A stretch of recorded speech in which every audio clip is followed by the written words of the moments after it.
அனைவருக்கும் வணக்கம். நான் தமிழரசி பாலமுருகன். இன்றைய தினம் 5/5/2026 செவ்வாய்க்கிழமை அங்காரக சங்கடஹர சதுர்த்தி, பராபவ ஆண்டோட முதல் சங்கடஹர சதுர்த்தி அப்படின்னு நம்ம அழைக்கலாம்.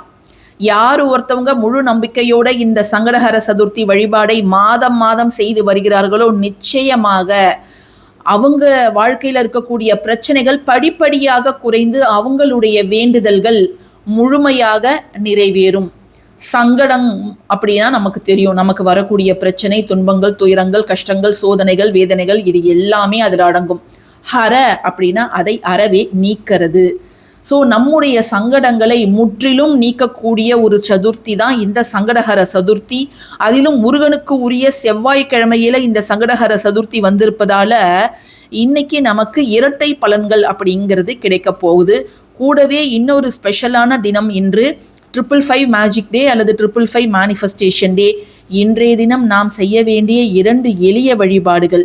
நாம் விரும்பியதை நாம் அடைவதற்கு இந்த பிரபஞ்சத்திடம் நாம் வைக்கக்கூடிய கோரிக்கைகள், அதுவும் 2 வழியில நம்ம வைக்கலாம் அப்படிங்கிறத நேத்தே நம்ம சேனல்ல பதிவா போட்டிருந்த கடைசி வாய்ப்பு இன்று மாலை சரியாக 5 மணிக்கு இருக்குது.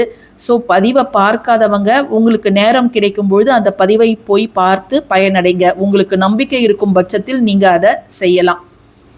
இன்றைய தினம் செவ்வாய்க்கிழமை அப்படின்னாலே நம்முடைய கர்ம வினைகளால் ஏற்படக்கூடிய பிரச்சனைகளான கடன் பிரச்சனை, தீராத நோய், பல ஆண்டுகளாக பல தலைமுறைகளாக நடக்கக்கூடிய வழக்கு, எதிரிகள் தொல்லை, நிலம் சம்பந்தமான பிரச்சனை, இவை எல்லாம் தீருவதற்கு, அது சம்பந்தமான பிரச்சனைகள், அது சம்பந்தமா சில சிக்கல்கள்ல நம்ம மாட்டி இருக்கிறோம் அப்படின்னா அவற்றிலிருந்து நாம் முழு விடுதலை பெறுவதற்கு இந்த ஒரு நாளை நாம் பயன்படுத்தி கொள்ளலாம்.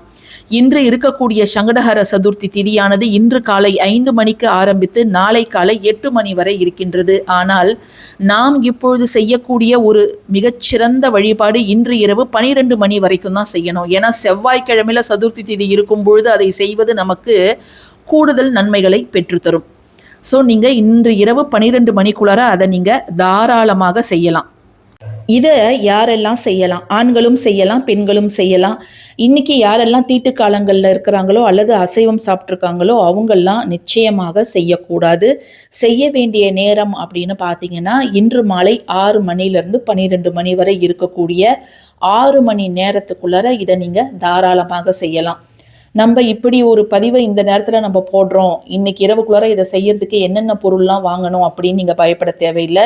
நம்ம எல்லார் வீட்லேயும் எப்பொழுதுமே இருக்கக்கூடிய தோரம்பருப்பு, அதன் பிறகு நமக்கு தேவையானது ஒரு பிரியாணி இலை. பிரியாணி இலை அப்படிங்கிறது எந்த நிலையில் இருந்தாலும் பரவாயில்ல. ஏன்னா இப்போ மார்க்கெட்டில் ஃபுல்லாக டேமேஜ் ஆகாத ஃப்ரெஷ்ஷான இலை கிடைக்கிறது ரொம்ப கஷ்டமாக இருக்குது. அதனால் சின்ன இலையோ பெரிய இலையோ கொஞ்சம் டேமேஜாக ஆகியிருந்தாலும் பரவாயில்ல, நீங்கள் அதை எடுத்துக்கோங்க. இதை செய்யக்கூடிய நேரத்தில் நீங்கள் காலையில் குளிச்சிருந்தாலும் சரி, உங்களுடைய முகம் கை கால்லாம் அலம்பிட்டு ஃப்ரெஷ்ஷாக இதை செய்யுங்க. செய்வதற்கு முன்பு நன்றாக உங்களுடைய மூச்சை உள்ளார இழுத்து வெளியில் விடுங்க. ஜஸ்ட் அந்த மூச்சு பயிற்சியை ஒரு 2 நிமிடங்கள் செய்யுங்கள். உங்களுடைய மனதை நீங்கள் இப்போ எத்தகைய சூழ்நிலையில் இருந்தாலும், எவ்வளவு பிரச்சனைகள் உங்களுக்கு இருந்தாலும் நேர்மறையானதாக உங்களுடைய மைண்டை நீங்கள் வச்சுக்கோங்க. நிச்சயம் இப்போ நம்ம செய்யக்கூடிய இந்த ஒரு விஷயத்தால் நன்மைகளே நடக்க போகுது அப்படிங்கிறத உங்களுக்கு நீங்களே சொல்லிக்கோங்க. சொல்லிட்டு உங்களுடைய பூஜை அறையில் ஒரு விளக்கை மட்டும் நீங்கள் ஏற்றி வைங்க. அது காமாட்சி அம்மன் விளக்கோ, கஜலட்சுமி விளக்கோ அல்லது வெற்றிலை தீபம் ஏற்றும் பொழுது நான் இதை செய்யலாமா அப்படின்னாலும் நீங்கள் இதை தாராளமாக செய்யலாம். ஏன்னா இதில் நம்ம விளக்கெல்லாம் ஏற்ற போகிறது கிடையாது. ஸோ நீங்கள் இதை தாராளமாக செய்யலாம். இதற்கு தேவையானது ஒரே ஒரு டேபிள் ஸ்பூன் துவரம்பருப்பு, அதுக்கப்புறம் ஒரே ஒரு பிரியாணி இலைங்க. இப்போ வாங்க அதை நம்ம எப்படி செய்யறது அப்படிங்கிறத பார்த்துடலாம். இப்போது நான் ஒரு பிரியாணி இலையை எடுத்துருக்குறேங்க. பிரியாணி இலை இவ்வளோதான் எனக்கு கொஞ்சம் நல்லதாக கிடைச்சிது. இதில் நான் என்ன எழுதியிருக்கேன் அப்படின்னு பார்த்தீங்கன்னா 3 லட்சம் கடன் நசி அப்படிங்கிறத எழுதியிருக்கிறேன். எல்லாருமே கமெண்ட் செக்ஷனில் உங்களுக்கு என்ன பிரச்சனை இருக்குதோ அதை எழுதிட்டு நசி அப்படின்னு எழுதுங்க. இது தேய்பிறை காலம். நம்ம வந்து இப்போ சித்திரை அமாவாசை வந்து வரப்போகுது. ஸோ இது வந்து தேய்பிரையில் இருக்கிறோம் அப்படிங்கிறதால நம்மளை விட்டு போக வேண்டியவை நம்மளை விட்டு போகணும் அப்படிங்கிறதுக்காக நசி நசி அப்படிங்கிறத நம்ம பயன்படுத்தியிருக்கிறோம். எப்படி வசி வசி அப்படிங்கிறது நமக்கு வேண்டியதை நம் வசம் ஆக்கி தருகிறதோ, நசி நசி அப்படிங்கிற சொல் நமக்கு தேவையில்லாததை நம்மிடம் இருந்து நீக்குவதற்காக பயன்படுத்தப்படுகிறது. இதில் நான் வந்து கடனை வந்து பிரதானமாக எழுதியிருக்கிறேன். நீங்கள் கடன் மட்டும்தான் எழுதணும்னு அவசியம் கிடையாது. நோய் நசி நசி அப்படின்னு எழுதலாம். நீங்கள் தலைவலி, மூட்டு வலி, இல்லை உங்களுக்கு என்ன பிரச்சனை இருக்குதோ அதை வந்து நீங்கள் எழுதலாம். சுகர் இருக்குது, இல்லை பிபி இருக்குது அப்படின்னா நீங்கள் அதை எழுதலாம், தவறு கிடையாது. அந்த பிரச்சனை என் உடலை விட்டு போகணும். எதிரிகள் தொல்லை நசி நசி அப்படின்னு எழுதலாம். வழக்கு நசி நசி, நிலப்பிரச்சனை நசி நசி அப்படின்னு எழுதலாம். நிலப்பிரச்சனைனா இப்போ உங்கள் ஒரு மேலே ஒரு போர்ஷன் கட்டணும்னு நினைக்கிறீங்க, அது வந்து உங்களால் கட்ட முடியல, ஸோ அது வந்து சரியாகணும், அதில் இருக்கக்கூடிய தடைகள் நசி நசி அப்படின்னு எழுதலாம். எல்லாத்துலேயும் தடை வருது அப்படின்னா நீங்கள் வெறும் தடைகள் நசி நசி அப்படிங்கிறத எழுதலாம். சரிங்களா? ஸோ இந்த நசி நசி அப்படிங்கிற வார்த்தைக்கு முன்பு நீங்கள் வந்து இந்த பிரச்சனைகளை தான் எழுதணும். சரிங்களா? நான் சொல்கிறது உங்களுக்கு புரியும்னு நினைக்கிறேன். கடன் நசி நசின்னு எழுதலாமே தவிர பணம் நசி நசின்னு எழுதக்கூடாது. பணம் வசி வசின்னு தான் எழுதணும். சரிங்களா? ஸோ இப்படி நீங்கள் எழுதிடுங்க. இது இரவு 12 மணிக்குள்ளார இதை நீங்கள் செஞ்சிடுங்க. சரிங்களா? நீங்கள் ஒரு 11 மணிக்கு பார்த்தா கூட இதை நீங்கள் தாராளமாக செய்யலாம். அதனால் ஒரு சின்ன ரெக்வஸ்ட்டு, யாரெல்லாம் இதை பார்த்துட்ருக்குறீங்களோ தயவு செய்து உங்களுடைய நண்பர்கள் உறவினர்களுக்கு இதை நீங்கள் அனுப்புங்க. ஏன்னா நம்மளுக்கு தெரியாது யாருக்கு என்ன பிரச்சனையினால அவங்க எவ்வளோ சஃபர் பண்ணிகிட்ருக்காங்க அப்படின்னு நம்மளுக்கு தெரியாது. அதனால் நீங்கள் அவங்களுக்கு இதை தாராளமாக அனுப்புங்க.